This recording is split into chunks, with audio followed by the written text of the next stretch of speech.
Ya estamos juntos una vez más. Gracias a nuestro Dios. No sabes cómo le agradezco tanto al Señor por la oportunidad de haber llegado y estar aquí en el oasis, donde su palabra será ese bálsamo bendito que saciará la sed que tiene nuestra alma. Gracias a todos, bienvenidos. Yo sé que ustedes están con esa hermosa expectativa también de semanalmente estudiar con ese afán de todo buen cristiano su palabra, porque sabemos que los resultados son muy óptimos para nuestra vida. Hoy tenemos una lección hermosa, como todo lo que el Señor nos presenta en este año que ha preparado para ti, para que tú puedas crecer poco a poco. Y si estás en ese plan de sentirte insignificante en su obra, de repente que tu trabajo no amerita, no. Hoy día el Señor te va a mostrar cómo Él tiene todas las expectativas, los proyectos para tu vida, para prepararte y puedas trabajar grandemente en su obra, en su servicio, en bienestar de las otras personas. La lección es para el sábado 26 de agosto del año 2023 y se titula La semilla de mostaza. Ha sido hecha con mucho amor. Por favor, tomen atención, aprecien cada imagen, cada palabra del Señor reflejada en estas proyecciones. Y también sabes que tenemos todo el material para que sigas investigando, te prepares como un maestro en la obra del Señor y compartas también con cuánta persona. A veces sin hablar una sola palabra podemos también ayudar y traer almas a los pies de Jesús. Basta una imagen o una invitación a través del PDF de la lección que tenemos. Y también no te preocupes, si hay algunos hermanos que no tienen la facilidad de entrar a YouTube, tenemos también el audio. Y para algunos, volvemos a recalcar, siempre estará allí el himnario también para que podamos cantar en nuestras iglesias. Dios los bendiga a todos, un abrazo grande, los queremos mucho. Antes vamos a invitar al Señor que descienda con su Espíritu Santo a través de una oración. Amado Señor, perdona nuestras faltas. Ayúdanos, Señor, y repréndenos si es necesario. Tú conoces nuestra vida. Venimos a ti humillados, pidiéndote perdón ante todo. Ten misericordia, Señor, por la sangre que derramó tu Hijo amado en la cruz. Míranos, Señor, y hallemos gracia delante de tus ojos por amor a tu Hijo.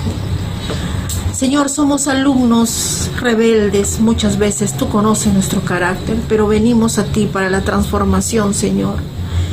En este momento tan especial nos vas a hablar porque sabemos, estamos seguros que has preparado algo maravilloso para que nosotros decidamos, Señor, el cambio de nuestra vida, del rumbo que hemos tomado.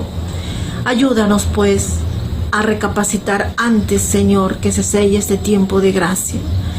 Y no solo eso, Señor, ayúdanos a ser servidores útiles en tu causa, siervos diligentes para compartir con otros tu palabra, Padre mío. Bendice al poderoso equipo que tienes a nivel mundial, que nunca ha cesado su labio para hablar de ti, Padre mío. Bendice al maestro, bendice a los alumnos, a todos mis hermanos. No sabemos las condiciones donde están escuchando el programa, Señor, quizás en su lecho de dolor, pero ten misericordia de ellos, Señor. Levanta a tu Hijo. Si deciden, Señor, cambiar su vida y ser útiles en tu causa con sus talentos, ayúdales, Señor, y haz un propósito, un milagro en ellos. A los jóvenes, a los niños, a los pastores de tu pueblo que ungiste con poder. Bendícelos, Señor, por esta obra maravillosa que están haciendo, Señor, de una u otra manera. Ayúdales, Padre mío. También a los misioneros, a los colportores, a todo tu pueblo en general. A las personas, Señor, tan conmovida estoy por una persona que ha escrito, que tiene el interés de seguir escudriñando, que no pertenece a nuestra iglesia, Señor. No se trata de religión, se trata que te acepten a ti el evangelio verdadero, Señor, Padre mío. Si alguien está escuchando por primera vez el programa, bendícelo con poder y gloria. Ayúdanos, en el nombre de Cristo Jesús te pedimos todo esto. Amén. Mis hermanos queridos, sean todos bienvenidos a la escuela sabática. Somos la Iglesia Adventista del Séptimo Día, Movimiento de Reforma. Y hoy seguiremos estudiando las parábolas de Jesús. Y el tema nos da a conocer el reino de los cielos. ¿Cómo nació el reino de Jesús en la tierra? Como un diminuto granito de mostaza. ¿Y cómo está ahora? como un hermoso árbol. Entonces, la semilla de mostaza tiene vida, pero tiene vida divina. Así es el reino de Dios.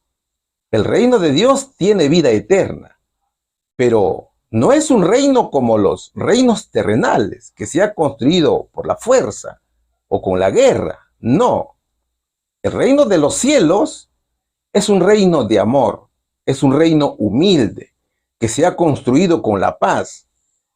La semilla de la mostaza representa también a la fe. Un día Jesús decía a sus discípulos que el evangelio se manifiesta en un amor hacia los demás, que los cuida, que corrige en amor, que perdona. Y los discípulos le dijeron: Señor, aumentanos la fe. Entonces Cristo les dijo: si tuvieras fe como un granito de mostaza, y le dijeras a este sicómoro: desarráigate y plántate en el mar, él les obedecería, dice la palabra de Dios. Con una palabrita del evangelio que escuchamos, el Espíritu Santo siembra la fe. Y conforme crece, podemos hacer grandes cosas, hasta que el Espíritu de Dios acabe su obra. El tema es la semilla de mostaza. Así que comenzamos el desarrollo de la lección. Antes, déjame decirte y recordarte que no te olvides de compartir con tus amigos esta lección. La puedes descargar en formato PDF, aquí mismo en la parte de la descripción del video. También puedes descargar el audio para WhatsApp. El tema, mis queridos hermanos, tiene 3 hermosos subtemas, o 3 partes tiene la lección. El primero dice: siembra con maravillosos resultados. El segundo, las semillas de mostaza y el fruto del Espíritu. Y el tercero, el valor de los árboles se da por sus frutos. Así que vamos a comenzar la lección. El primer subtema dice: siembra con maravillosos resultados. Y la pregunta dice lo siguiente: ¿qué caracteriza al reino de Dios? Aunque es muy pequeña, ¿qué posee la semilla para crecer? Vamos a estudiar el libro de San Mateo, capítulo 13, versículos 31 y 32. Otra parábola le refirió diciendo: el reino de los cielos es semejante al grano de mostaza que un hombre tomó y sembró en su campo, el cual, a la verdad, es la más pequeña de todas las semillas, pero cuando ha crecido, es la mayor de las hortalizas y se hace árbol, de tal manera que vienen las aves del cielo y hacen nidos en sus ramas. Lucas capítulo 13, versículo 19, que nos dice: es semejante al grano de mostaza que un hombre tomó y sembró en su huerto, y creció y se hizo árbol grande, y las aves del cielo anidaron en sus ramas, dice la palabra del Señor. Jesús se encontraba en Galilea, ¿no es cierto? Él estaba saliendo de la casa de Pedro y fue al lago. Era un día muy hermoso y se hacía extraordinario con la presencia del Señor Jesucristo. Era un día donde el Señor se encontraría con su pueblo. Cristo estaba acompañado de sus discípulos y con algunas mujeres que le servían. Su público eran varones y mujeres de todas las clases sociales. Entonces el maestro se sentó en una barca y comenzó a enseñar. El Señor ya había enseñado la parábola del sembrador y ahora enseñaría la parábola de la semilla de mostaza. Las parábolas eran su metodología de enseñanza, ¿cierto? Y como siempre utilizaba como material didáctico la naturaleza, y a través de ella el Señor daba también un mensaje de adorar al Creador de los cielos y de la tierra, y de guardar el sábado también, en señal de reconocimiento a Dios como nuestro Creador. El Señor, mediante su método de enseñanza, trajo lo conocido para mostrar lo desconocido. Es decir, que predicaba las cosas del reino de una manera muy didáctica. muy comprensible, muy entendible. El reino de la gracia había llegado y el maestro lo daba a conocer. En cada parábola enseña una extraordinaria y fundamental verdad. Y la parábola de la semilla de mostaza nos enseña dos cosas. Primero, el reino de los cielos, en su inicio, su actividad y extensión del reino. Y también nos enseña nuestro crecimiento espiritual. Y luego nos enseña nuestra fe. La parábola nos enseña que cuando abrimos nuestro corazón a Jesús, una semilla llamada fe entra en nosotros. Y conforme avancemos escuchando a Dios, estudiando su palabra y la pongamos en práctica, se va transformando lentamente. Esta parábola nos muestra el cumplimiento de una profecía. ¿Qué dice la parábola en sí?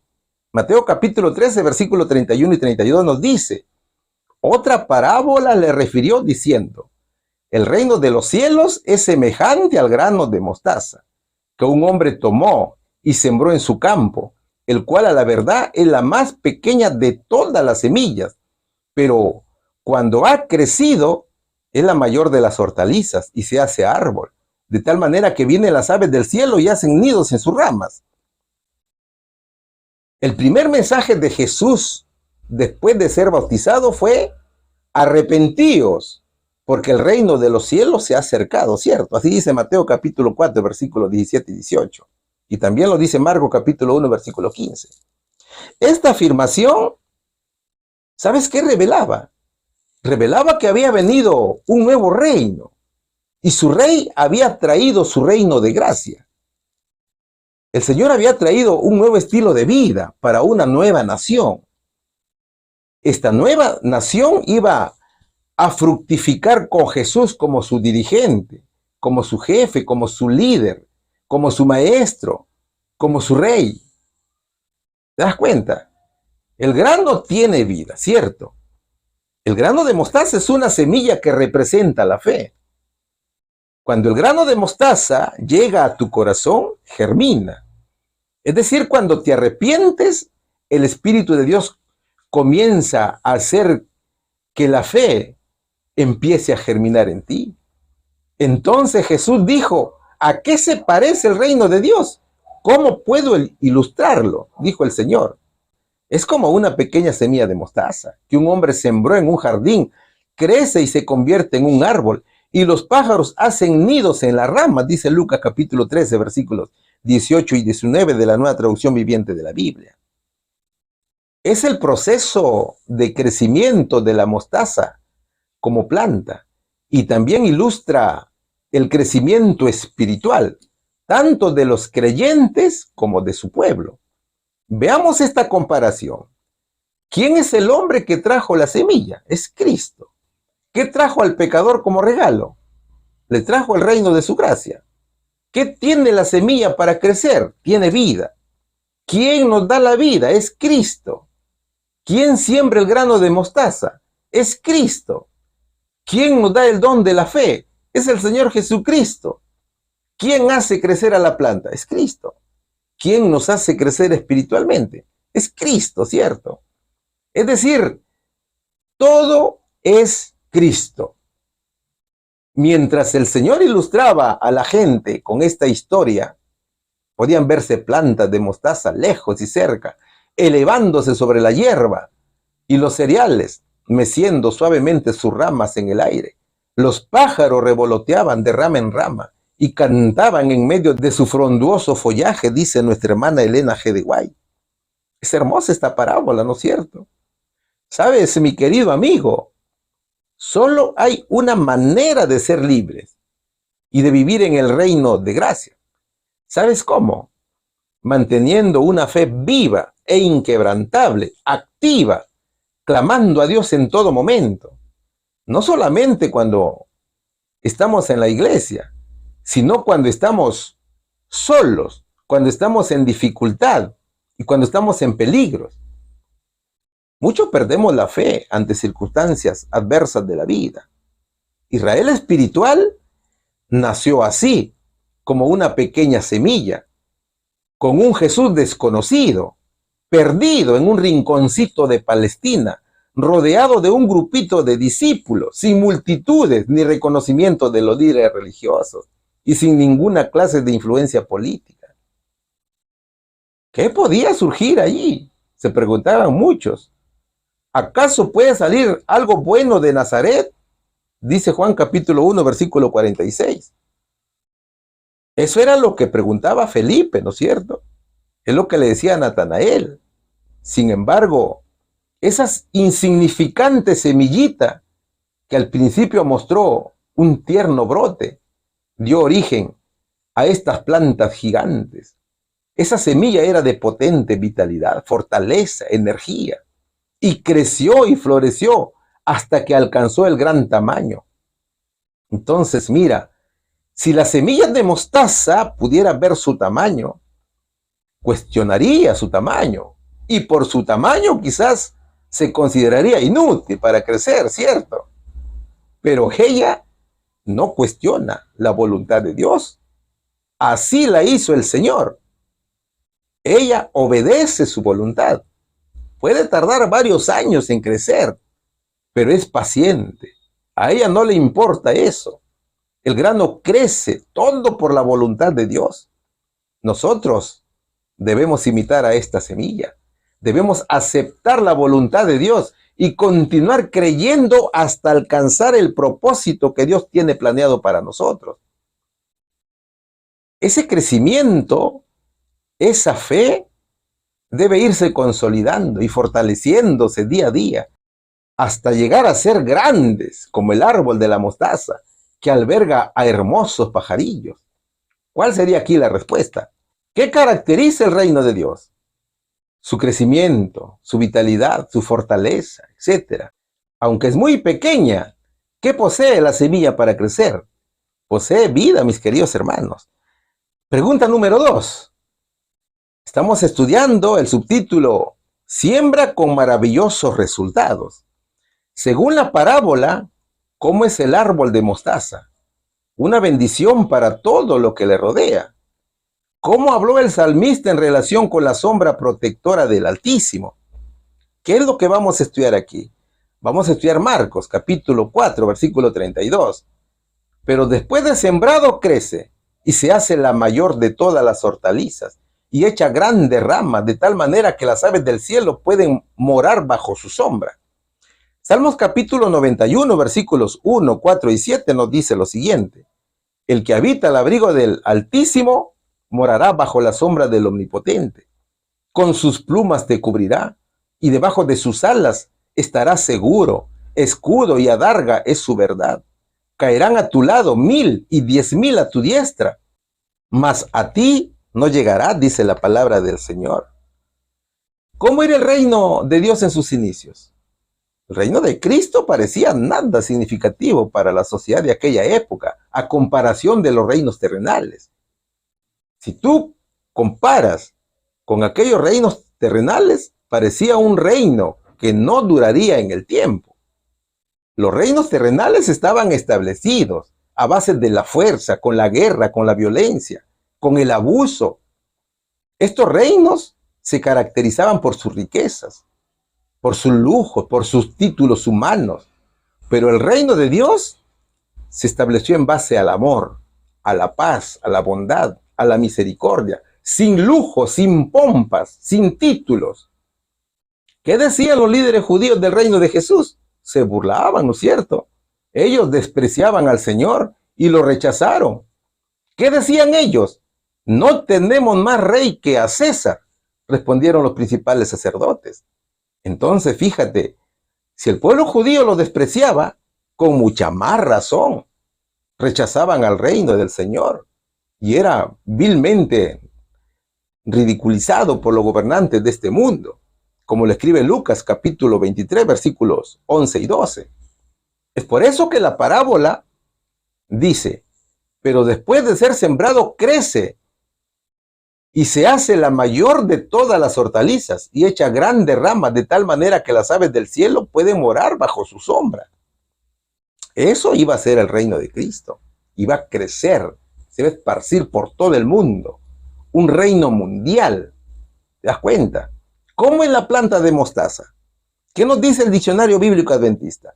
Allí dice que era una planta que se cultivaba todos los años en Palestina para obtener harina o aceite. Era la mostaza negra la que se cultivaba y alcanzaba un tamaño de hasta 3 metros de altura. Es de hojas grandes, de flores amarillas y vainas pequeñas que contienen sus semillas casi microscópicas, de 1 a 2 milímetros de diámetro. Florece en el tiempo de verano esta plantita.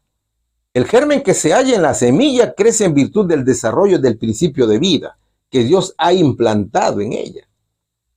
El crecimiento de la planta no depende del hombre, mi querido hermano, sino de Dios. Lo mismo ocurre con el reino del Señor. Entonces, el reino de Dios fue como aquella semillita insignificante de mostaza, en quien la gran mayoría no confiaba. ¿Cómo fue su crecimiento el reino de Dios? Cuando el Señor daba a conocer su reino de gracia, solamente habían pocos campesinos galileos que lo representaban. Algunos eran pescadores, eran muy pobres, y en su pobreza siempre adoraban a Dios. O sea, era el remanente del Señor. Siempre eran los mismos. Eran pocos, muy pocos. Es por esa razón que la gente no se unía a la nación naciente. Pero la semilla comenzó a crecer y se extendería sus ramas por todos lados para que las aves del cielo moraran bajo su sombra. Es decir, que el reino de Dios abarcaría a todo el mundo. ¿Qué dice el salmista? El que habita al abrigo del Altísimo morará bajo la sombra del Omnipotente. Con sus plumas te cubrirá y debajo de sus alas estarás seguro. Escudo y adarga es su verdad.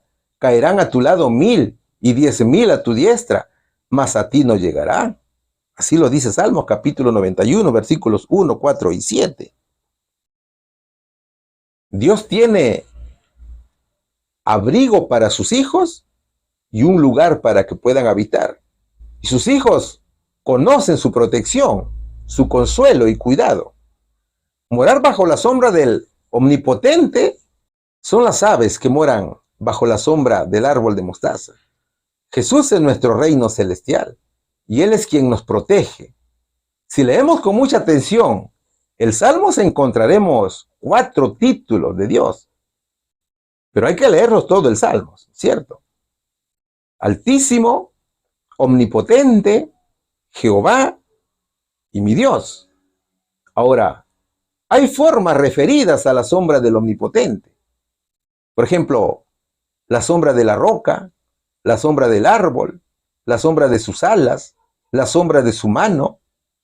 Allí te dejo los versos para que lo puedas revisar. Entonces, ¿qué es lo que falta para que se cumpla esta parábola? En realidad no falta nada, porque esta parábola también es profética, ¿no es cierto? O sea, además de ser una historia, esconde una profecía.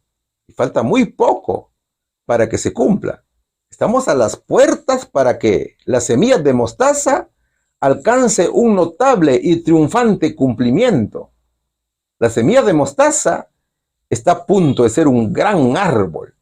Y para este tiempo final, la semilla de mostaza ha crecido a toda nación, tribu, lengua y pueblo. Y ella albergará muchas aves del cielo. Por eso que Hechos capítulo 15, versículo 14 dice, para tomar de ellos pueblo para su nombre. Mi querido amigo, Dios te ha hecho semilla para que seas parte de su reino eterno. Él puede colocar en nuestro ser todo lo que sea necesario, no solo para tu subsistencia, sino también para el crecimiento del reino. Y así lo escribe Apocalipsis capítulo 18, versículo 1. Y la tierra será alumbrada de su gloria. Entonces, mira, para alcanzar que nuestra fe crezca y seamos como la semilla de mostaza, debemos hacer 3 cosas.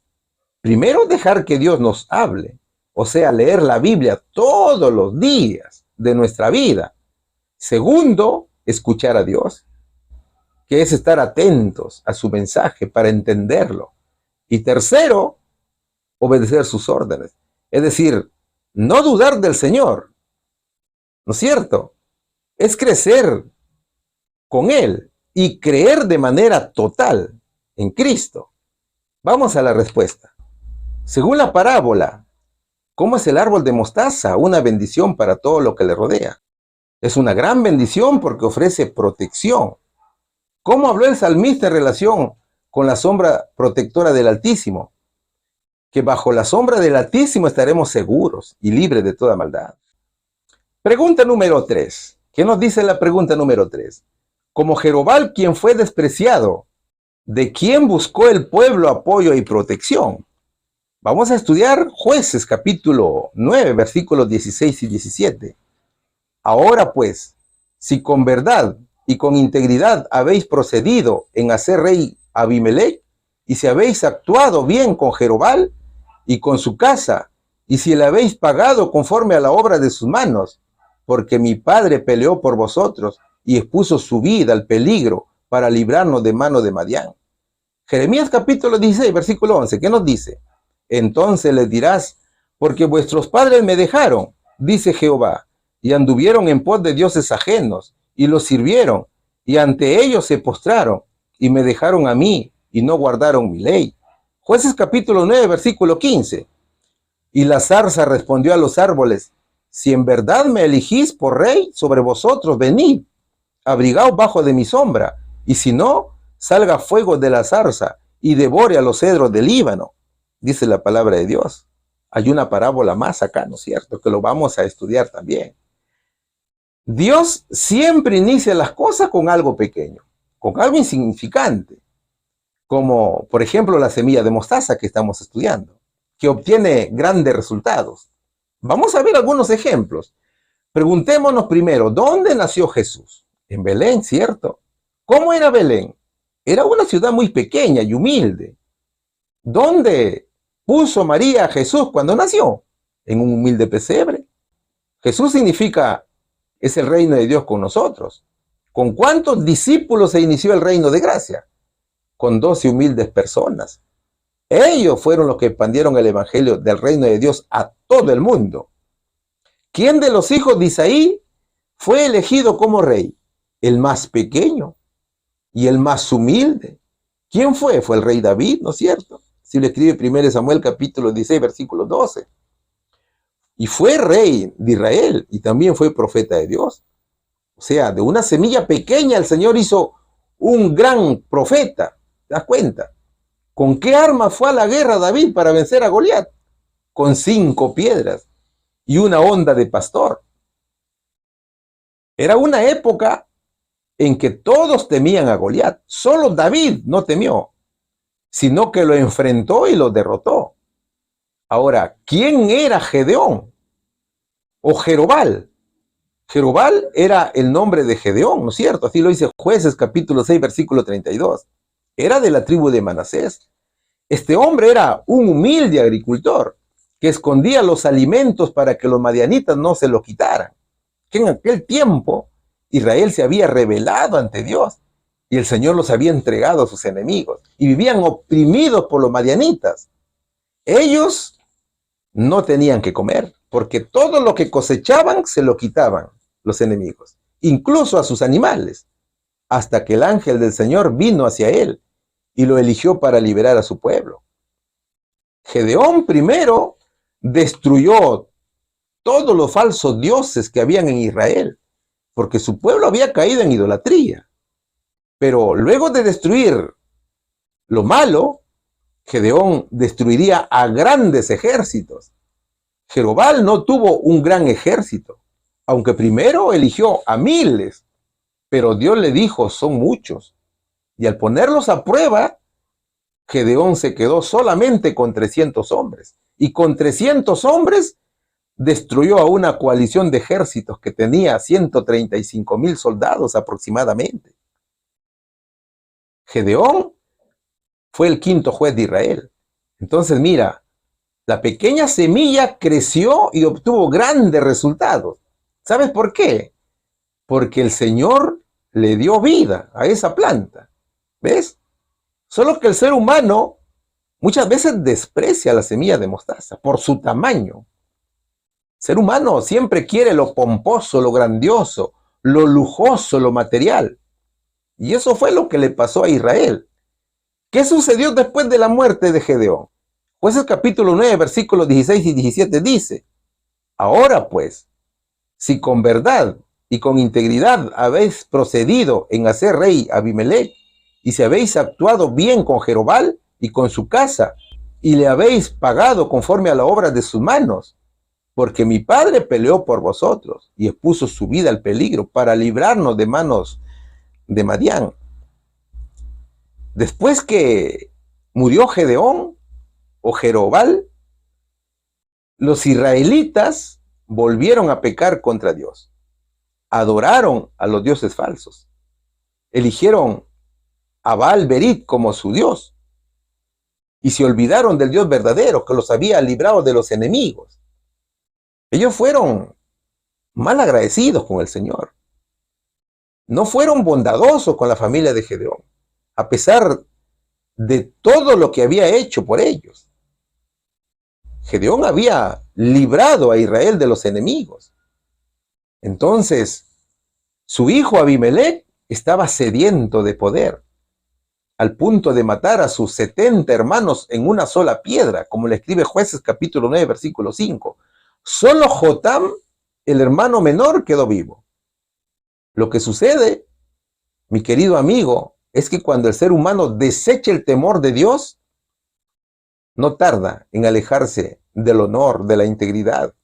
Por eso que Jeremías capítulo 16, versículo 11 dice: entonces les dirás, porque vuestros padres me dejaron, dice Jehová, y anduvieron en pos de dioses ajenos, y los sirvieron, y ante ellos se postraron, y me dejaron a mí, y no guardaron mi ley. El pueblo de Israel siempre caía en idolatría, adoptaba nuevos dioses, le ofrecían sacrificios. Que al ser humano le gusta vivir en el reino terrenal gobernado por reyes que en lugar de ayudarlo, lo destruye. El hombre desde su ingreso del pecado ha despreciado y desprecia el reino celestial. A Israel le gustaba imitar al mundo. Para ellos era más importante las cosas terrenales antes que el mismo Dios, que los había sacado de la esclavitud. Ellos no buscaban un reino de paz, de tranquilidad, de amor, como el que Dios les estaba mostrando, sino que eligieron a un gobernante asesino, con ansias de poder, que no contribuyó en nada, ni a él mismo, ni a su familia, ni a su pueblo, ni al mundo. ¿Cómo era el caso de Abimelech? Observa con atención la siguiente parábola. Yo te dije que aquí había una parábola también, ¿cierto? Y la vamos a estudiar. La lección nos propone solo el último verso de esta parábola, pero lo vamos a leer desde el inicio para poderlo entender y para poderlo comentar también.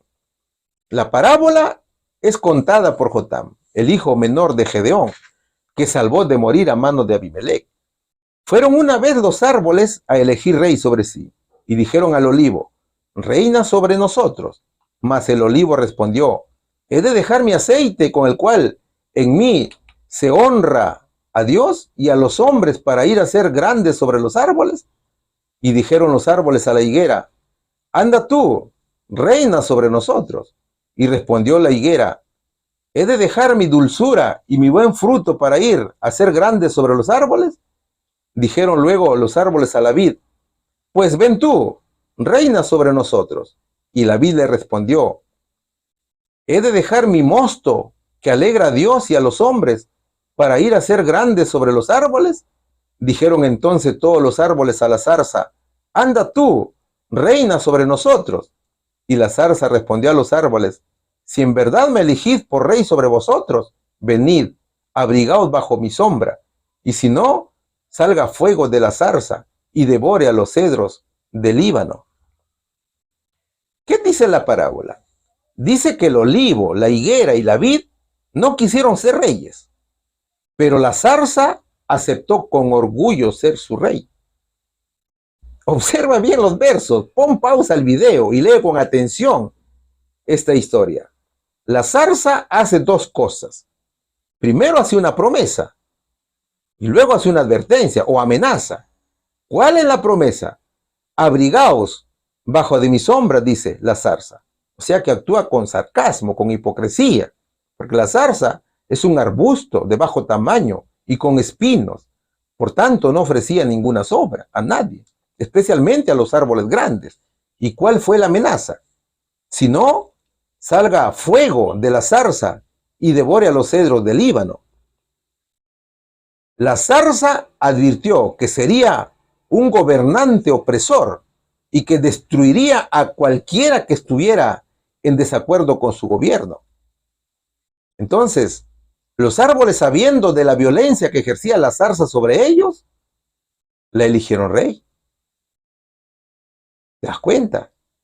Aunque, claro, la zarza no produjo nada de valor. La zarza era inservible como madera y además una amenaza real para el agricultor, quien debía hacer guerra continua contra sus invasores. ¿Qué nos deja como enseñanza esta parábola? La parábola nos deja de que el ser humano siempre elige lo malo, nunca elige lo bueno. El ser humano elige siempre al que miente, ¿no es cierto?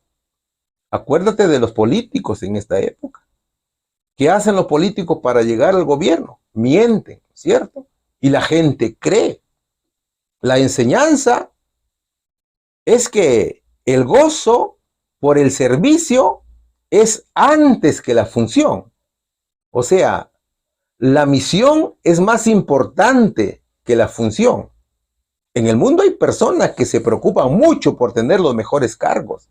Quieren ser funcionarios.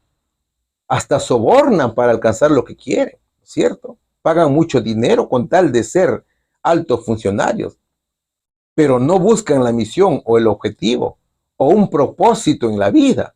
Y así como la vid, la higuera y el olivo entendían el objetivo y el propósito por lo cual existían, cada uno de nosotros debe descubrir cuál es el propósito de nuestra existencia. Mira, muchos llevan una vida sin sentido. No se proponen objetivos, ni tienen misión. Es decir, solo viven la vida porque, bueno, nacieron para eso. Y no les importa a los demás. Eso fue el caso de Abimelech. ¿Qué aportó Abimelech a Israel? Absolutamente nada, ¿no es cierto? Abimelech fue la zarza que en lugar de ser una bendición, fue una maldición para Israel, porque sometió al pueblo en desobediencia a Dios. Mis hermanos, cada uno de nosotros tiene un propósito en esta vida. Solo falta descubrirlo. Recordemos siempre esto. La bondad y la misión está por encima de cualquier otra cosa en esta vida. Y eso es el reino de los cielos, ¿no es cierto? Eso es el reino de Cristo, que es humildad, misericordia, bondad. ¿Cuál sería la respuesta aquí? Como Jerobal, ¿quién fue despreciado? ¿De quién buscó el pueblo apoyo y protección? De Abimelech, uno de sus hijos que fue idólatra y con ambición de poder. Pregunta número 4.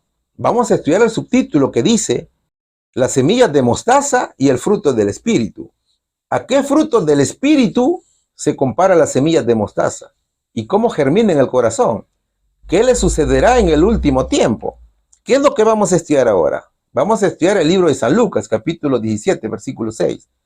Entonces el Señor dijo, si tuvieras fe como un grano de mostaza, podríais decir a este sicómoro, desarráigate y plántate en el mar, y os obedecería. Romanos capítulo 10, versículo 17, que dice, así que la fe es por el oír, y el oír por la palabra de Dios. Lucas capítulo 18, versículo 8, ¿qué nos dice? Os digo que pronto les hará justicia, pero cuando venga el Hijo del Hombre, ¿hallará fe en la tierra?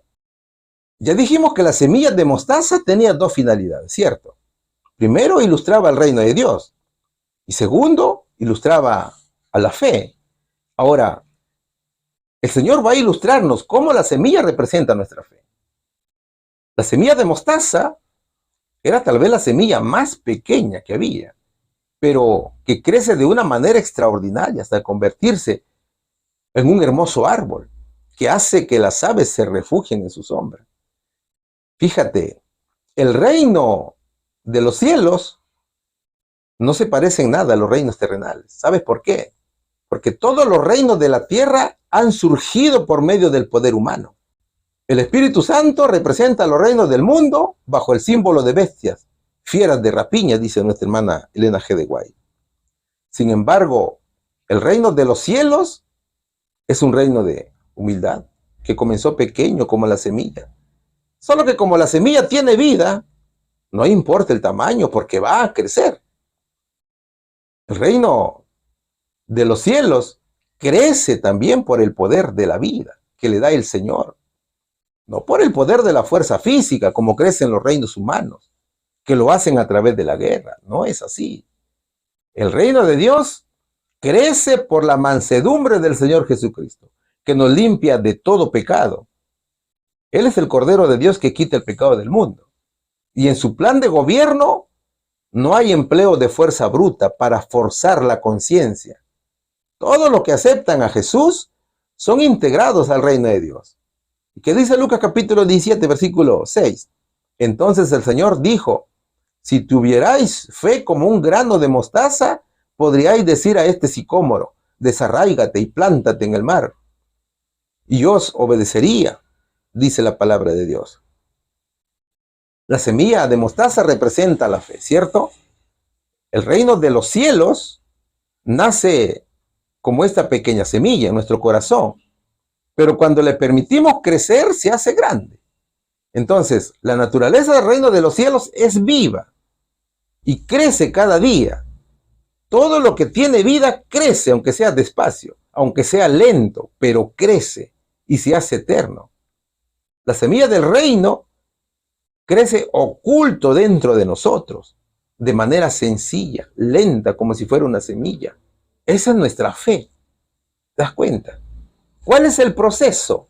Romanos capítulo 10, versículo 17 dice, así que la fe es por el oír y el oír por la palabra de Dios. ¿Cómo comienza todo? Vamos a ver el proceso. Primero, comienza con una palabra del Evangelio, que cuando llega a nosotros comienza a crecer de una manera oculta y lenta. Eso es un poquito de fe que tenemos, ¿no es cierto? Pero echa raíces, conmueve nuestro sentimiento hasta hacernos sensibles a nuestros duros pensamientos. Luego despierta el deseo por las cosas de Dios. Nace ese deseo de hacer la voluntad del Señor y trae aflicción por el pecado.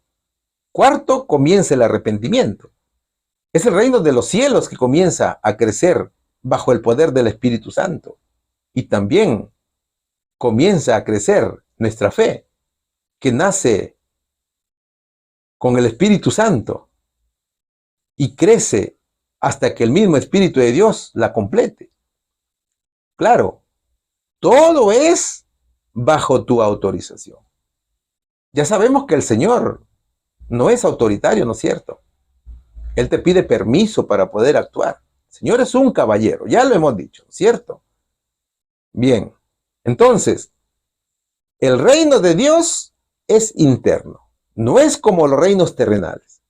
Mis hermanos, podemos tener un poquito de fe, pero si la ponemos en las manos de Dios, se hace grande y haremos cosas grandes, perdonaremos situaciones grandes. El Señor decía a los discípulos que durante el camino habrían muchos tropiezos. Así lo dijo en Lucas capítulo 17, versículo 1. ¿Y qué decían los discípulos? Señor, aumentanos la fe. ¿Qué es la fe entonces? La fe es un don de Dios. Porque todo lo que tenemos nosotros viene de Dios. Entonces, la fe es un don de Dios, ¿cierto?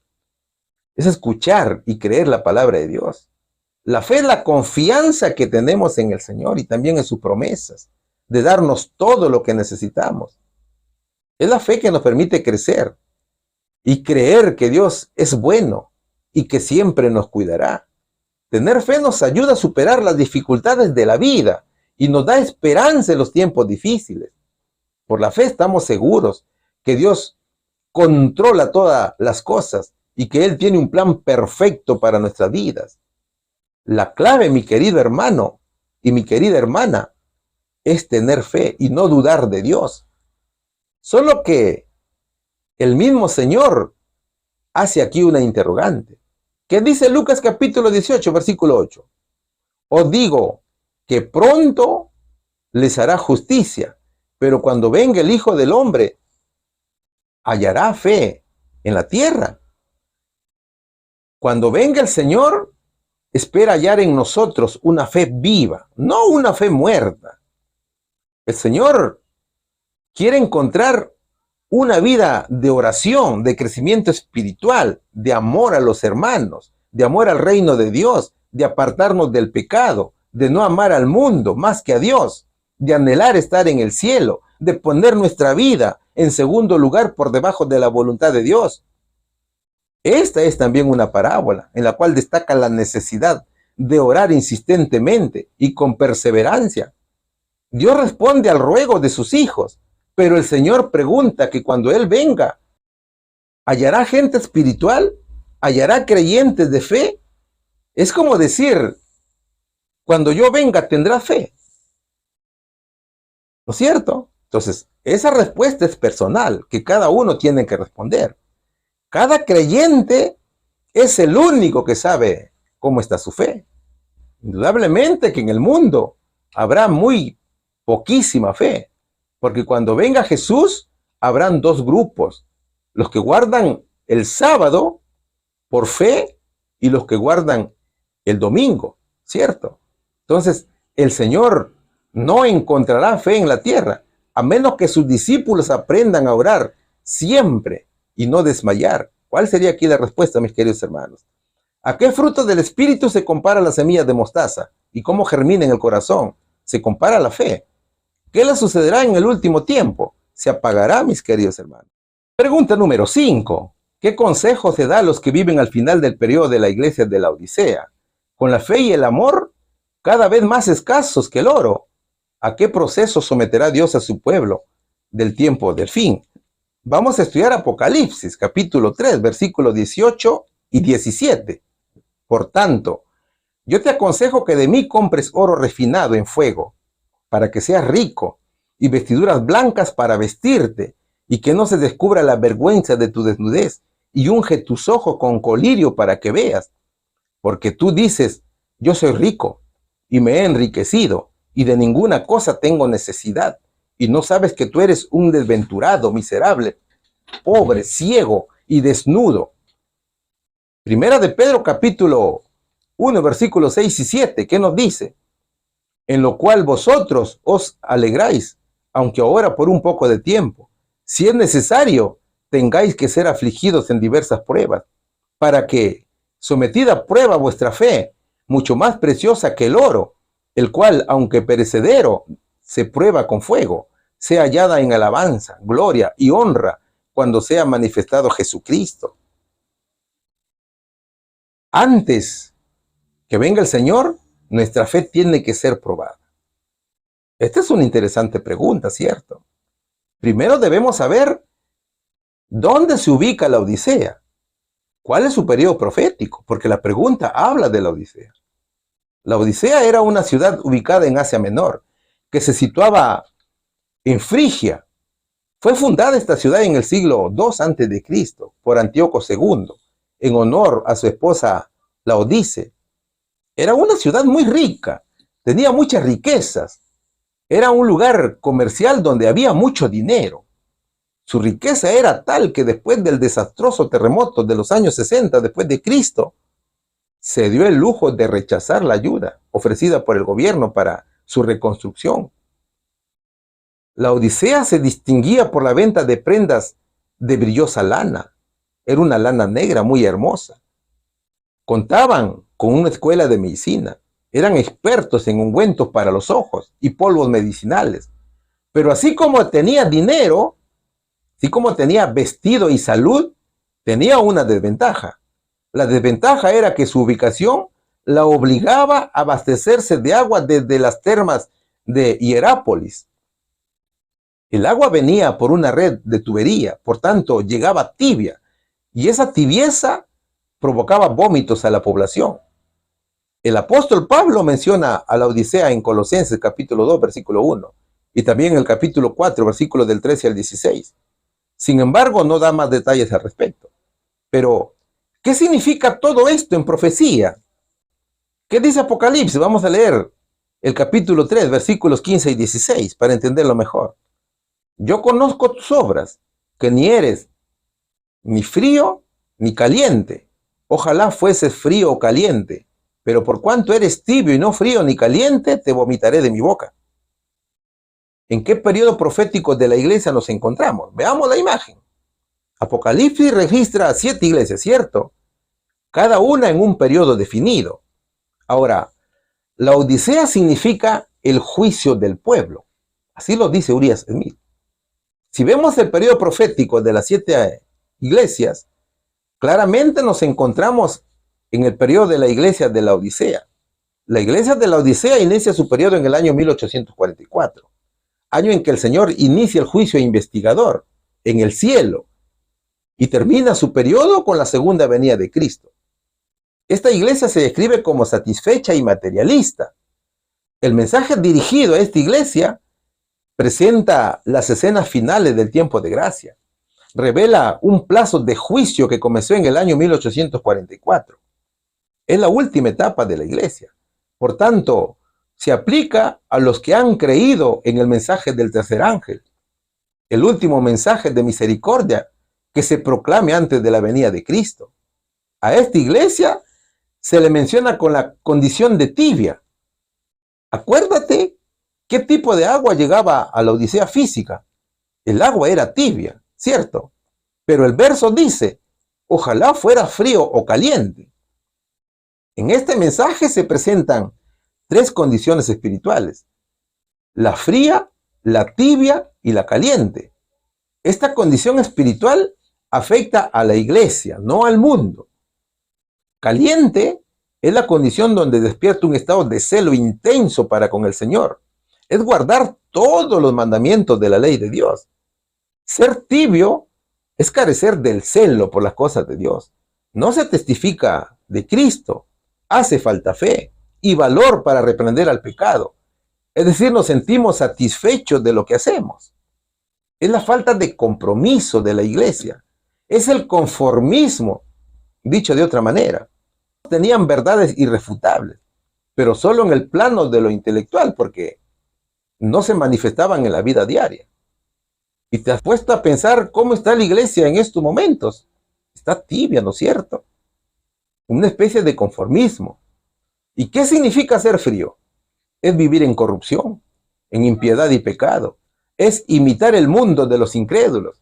Entonces, Cristo quiere que seamos calientes, que prediquemos con toda firmeza el reino de los cielos. Caso contrario, el Señor nos vomitará de su boca. Acuérdate que el agua tibia producía vómitos en la gente de la Odisea. Esto significa un rechazo final y una completa separación de su iglesia. Entonces, mira, 3 cosas tiene que hacer el creyente para dejar de ser tibio. Primero, debe crucificar el pecado. Segundo, debe dejar que el Espíritu Santo haga una renovación moral completa. Tercero, debemos tener el amor de Dios con una fe viva y permanente. Recuerda que los habitantes de la Odisea tenían mucho dinero y esta riqueza material los había puesto ciegos que ni se daban cuenta de su ceguera espiritual. ¿Y qué dice Apocalipsis capítulo 3, versículo 17? Porque tú dices, yo soy rico y me he enriquecido y de ninguna cosa tengo necesidad. Y no sabes que tú eres un desventurado, miserable, pobre, ciego y desnudo. La profecía dice que podemos tener tantas riquezas, pero nuestra vida espiritual es un desastre. La posesión de la verdad la sometió a una actitud de orgullo espiritual y de intolerancia religiosa. Entonces, sin darse cuenta, eran pobres a pesar de su riqueza. Eran ciegos a pesar de su famoso ungüento para los ojos. Eran desnudos a pesar de las finas telas negras que elaboraban con tanto orgullo. ¿Y cuál fue el consejo que entrega el Señor a esta iglesia?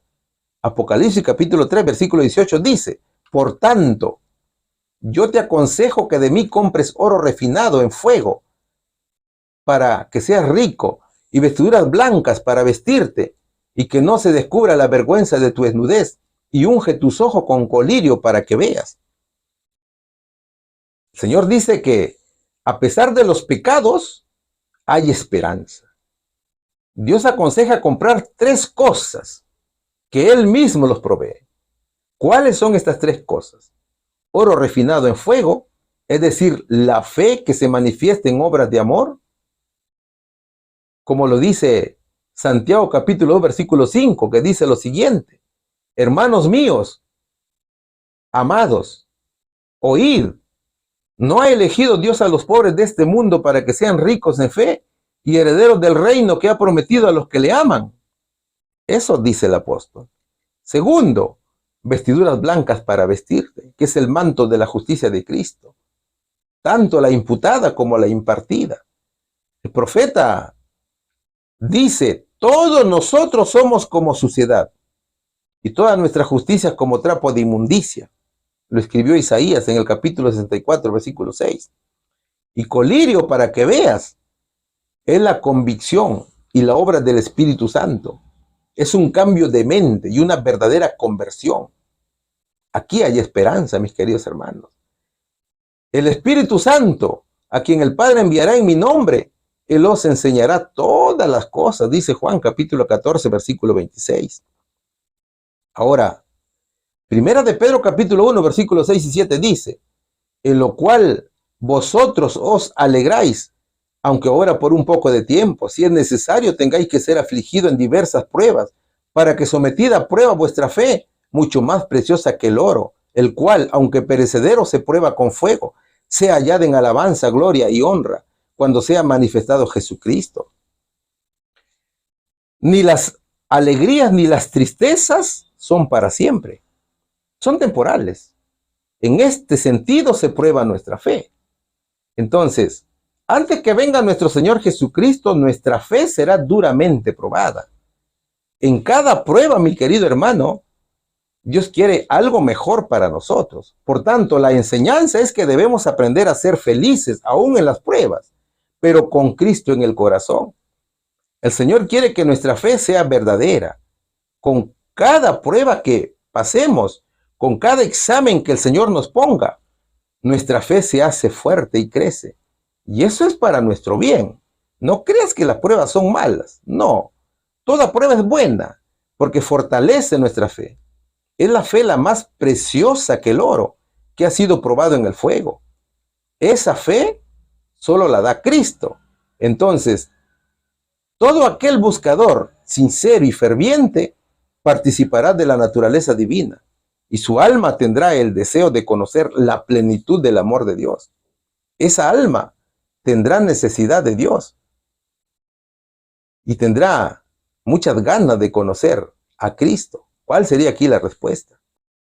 ¿Qué consejo se da a los que viven al final del periodo de la iglesia de la Odisea? A tener fe y amor a los demás, y a vivir en arrepentimiento y confesión de los pecados, y a escudriñar la palabra de Dios. Con la fe y el amor cada vez más escasos que el oro, ¿a qué proceso someterá Dios a su pueblo del tiempo del fin? A un proceso de prueba de fe, mis queridos hermanos. Pregunta número 6. ¿Por qué es necesaria la paciencia en el tiempo del fin? ¿Con qué se relaciona este fruto? Hebreos capítulo 10, versículo 36 dice: porque os es necesaria la paciencia, para que habiendo hecho la voluntad de Dios, obtengáis la promesa. Santiago capítulo 5, versículos 7 y 8 dice: por tanto, hermanos, tened paciencia hasta la venida del Señor. Mirad cómo el labrador espera el precioso fruto de la tierra, aguardando con paciencia hasta que reciba la lluvia temprana y la tardía. Tened también vosotros paciencia y afirmad vuestros corazones, porque la venida del Señor se acerca. Apocalipsis capítulo 14, versículo 12, que dice: aquí está la paciencia de los santos, los que guardan los mandamientos de Dios y la fe de Jesús. Cada creyente es un árbol que da fruto, ¿cierto?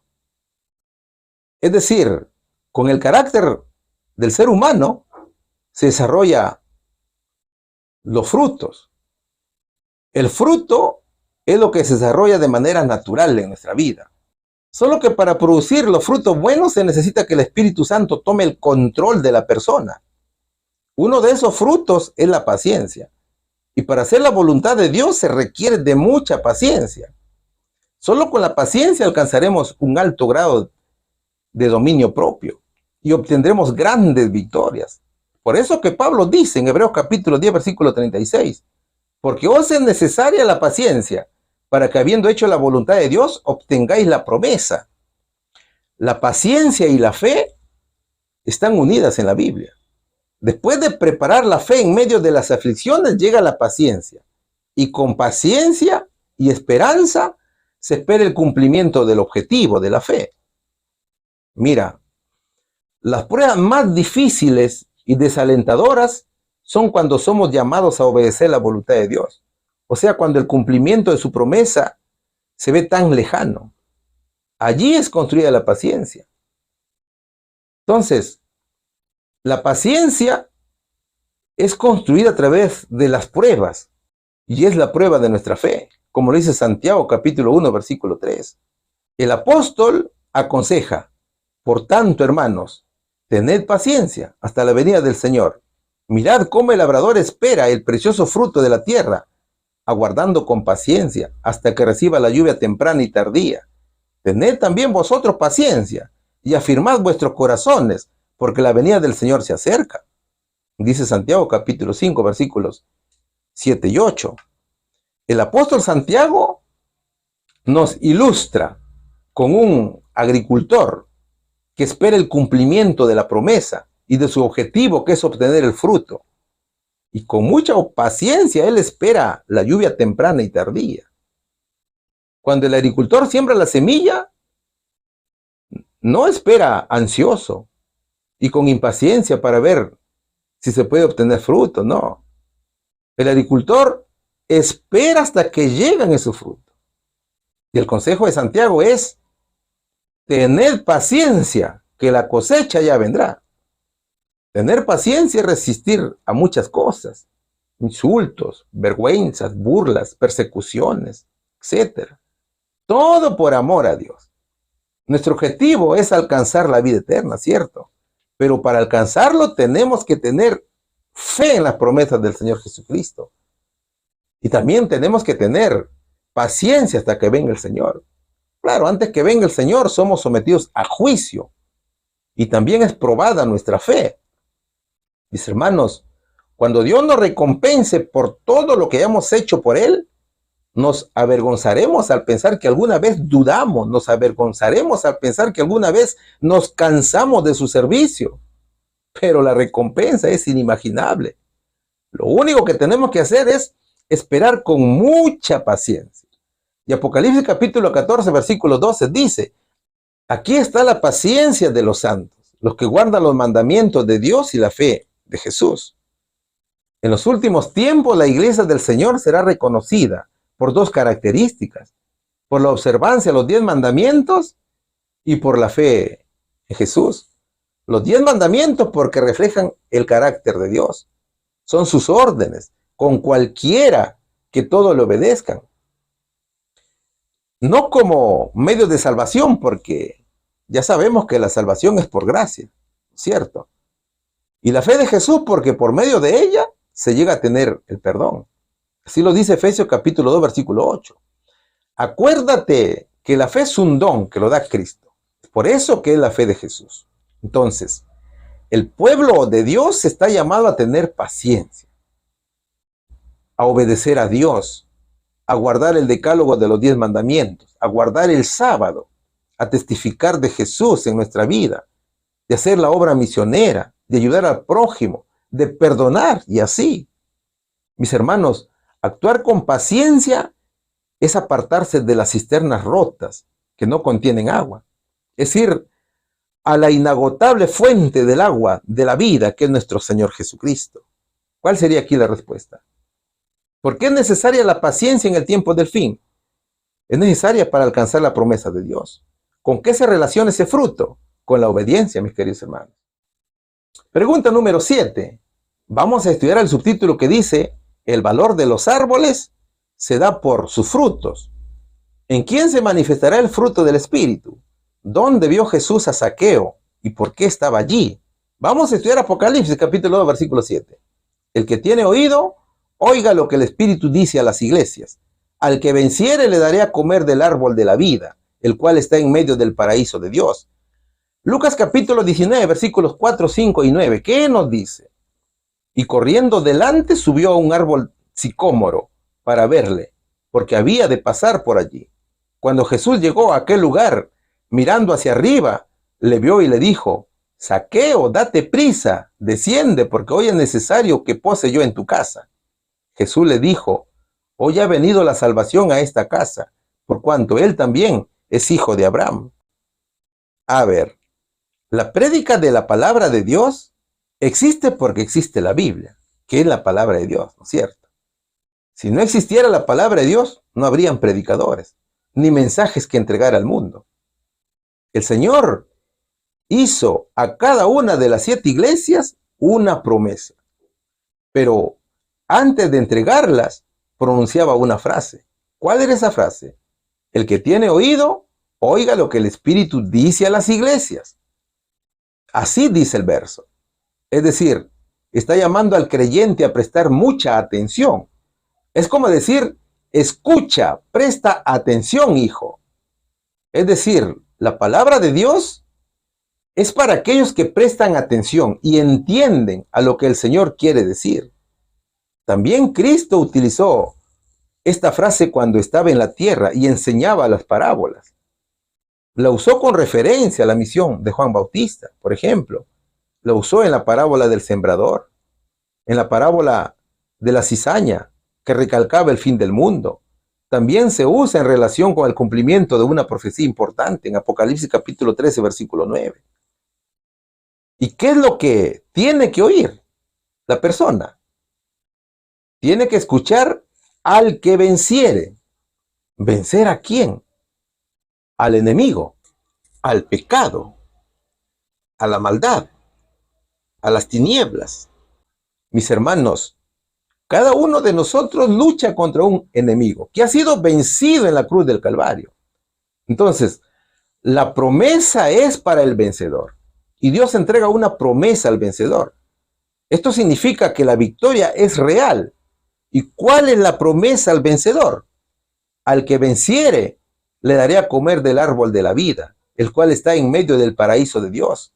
Así dice Apocalipsis, capítulo 2, versículo 7. El árbol de la vida estaba en el jardín del Edén como garantía de vida. Esa garantía era para vida eterna. El árbol de la vida ahora está en el cielo.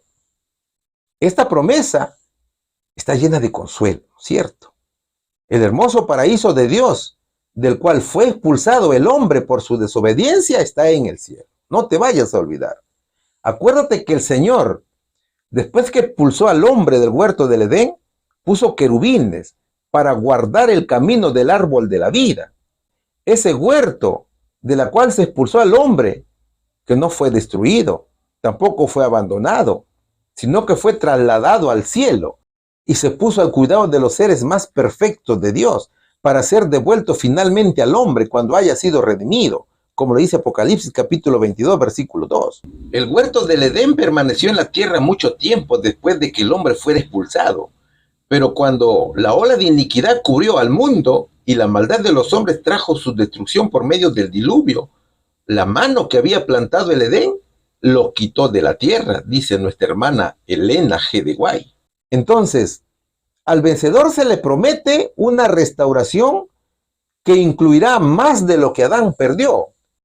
Y no solamente a los vencedores de aquel periodo de la iglesia, sino a todos los vencedores de todas las épocas, porque las grandes recompensas del cielo no tienen restricciones. El árbol de la vida es para sanidad de las naciones, ¿no es cierto?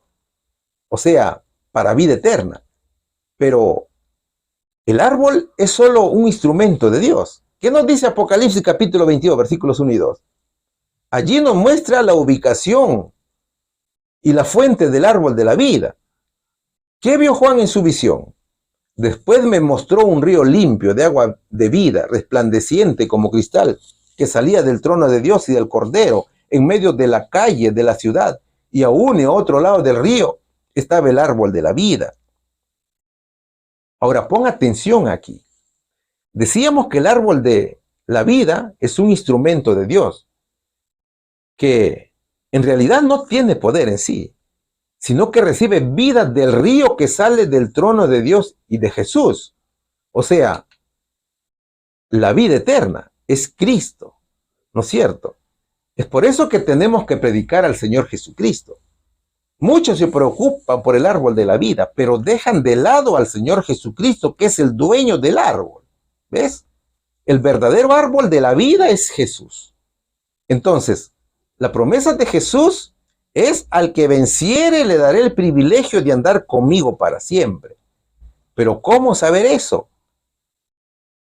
Porque Juan vio que los redimidos seguían a Cristo. Estos son los que siguen al Cordero por donde quiera que va. Escribió en Apocalipsis capítulo 14, versículo 4.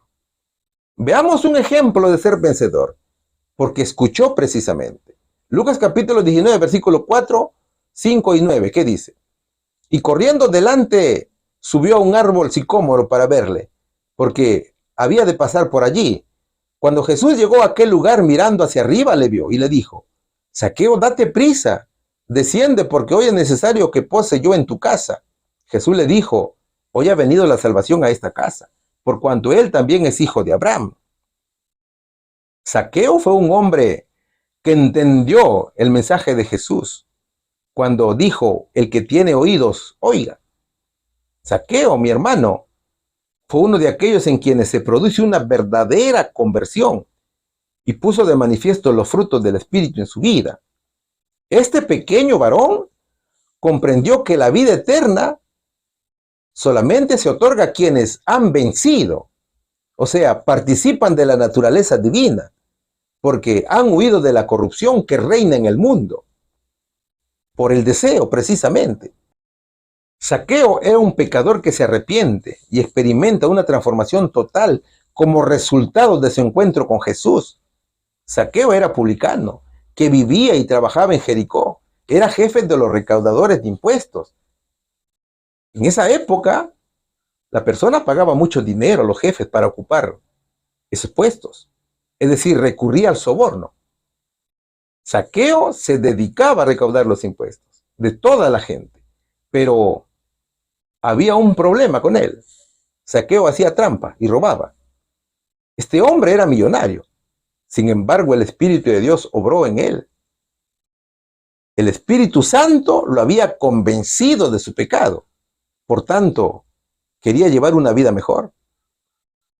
Este pecador había escuchado a Juan Bautista predicar la palabra de Dios y llamar al arrepentimiento. Además, Zaqueo había oído a Juan decir a los publicanos: no exijáis más de lo que os está ordenado. Así lo escribe Lucas capítulo 3, versículo 13. El mensaje de la palabra de Dios fue la que tocó su corazón. Y se dio cuenta que sus actos eran malos, que su corazón era egoísta y sus deseos de cambiar eran extraordinarios.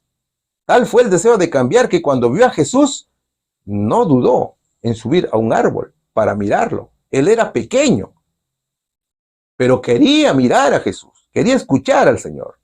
Y cuando escuchó su llamado, tampoco dudó en aceptarlo y lo invitó a cenar. Es que el arrepentimiento y el llamado estaba con él. Zaqueo, al conocer a Jesús, se arrepiente de sus pecados y decide cumplir con la ley de la restitución. El jefe publicano, mi querido hermano, decide reparar el daño que hizo, dando la mitad de sus bienes a los pobres y dar 4 veces más a aquellos a quienes había hecho daño. Zaqueo no dio el 20% que exigía la ley de la reposición, sino que dio más de lo que mandaba la ley. Zaqueo fue un siervo fiel a Jesús, y ese arrepentimiento, esa confesión sincera de sus pecados, trajo muchas bendiciones para él y su familia. Zaqueo había vencido. El Señor Jesús le dijo: hoy ha venido la salvación a esta casa, por cuanto él también es hijo de Abraham. Eso fue lo que le dijo el Señor. Mi querido amigo, usted, a quien le ha llegado este humilde mensaje y que escucha por primera vez el programa, déjame decirle que el Señor ha prometido muchas cosas al vencedor. Y usted puede salir vencedor si viene a Jesús y le entrega su corazón.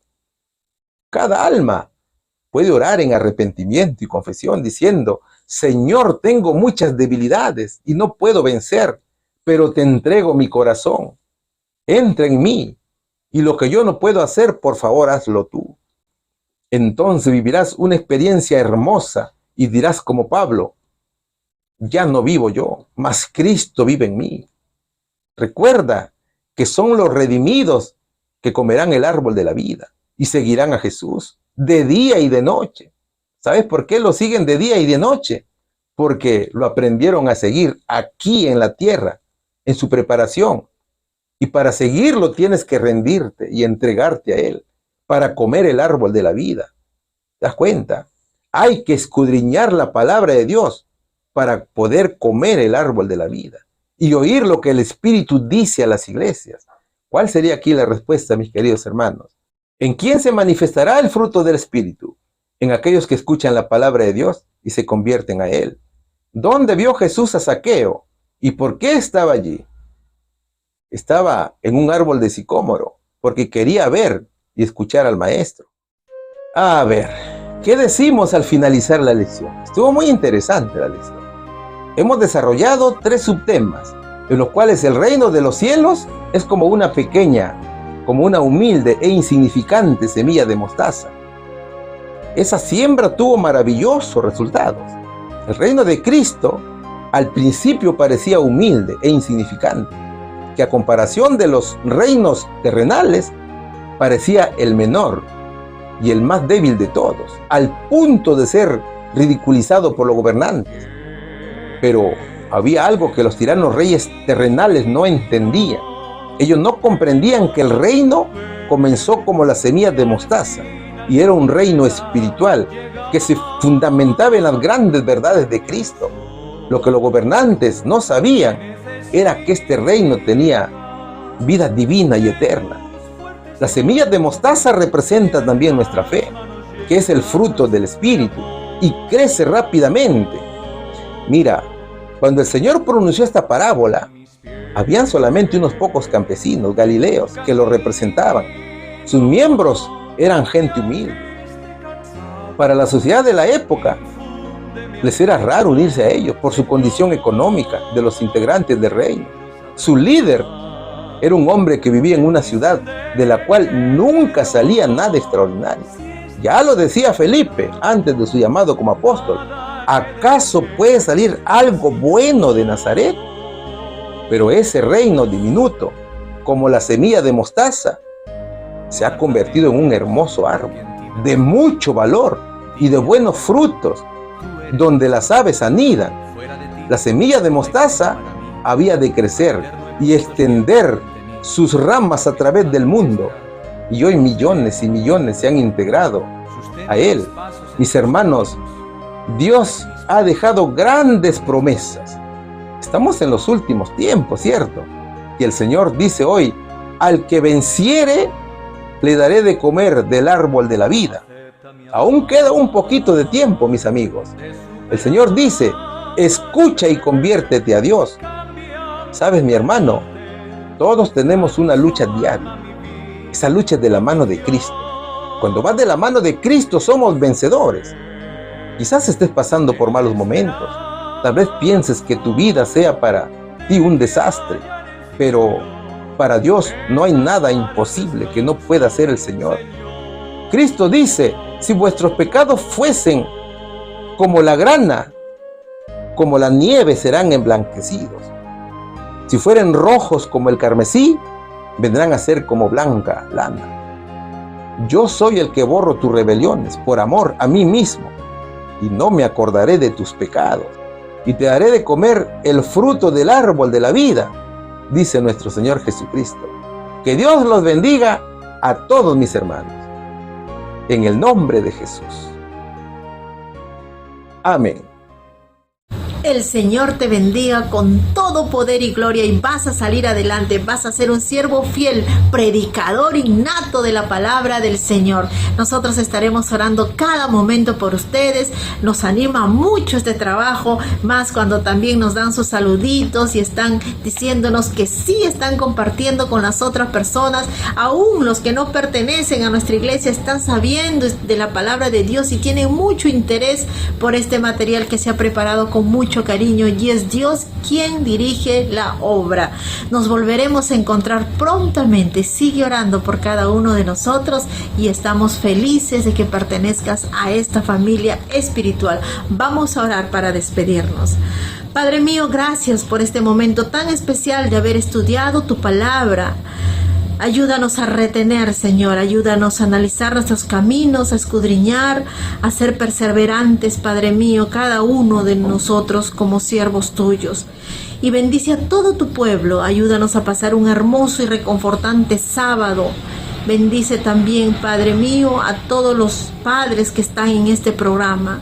Quizás hay alguno que su hijo se fue, Señor, pero la esperanza que nunca cese, las oraciones llegan hasta donde ellos están, Señor. Te pedimos poderosamente que tú reconfortes su fe, que sigan adelante, Señor, y un día ellos se presenten delante de ti con los hijos que tú le diste, Señor. No desfallezcamos y por ellos oramos en este momento, Padre mío. Ten misericordia de todo tu pueblo. Te amamos, Señor. Ayúdanos a ser fieles en nombre de Cristo Jesús. Amén.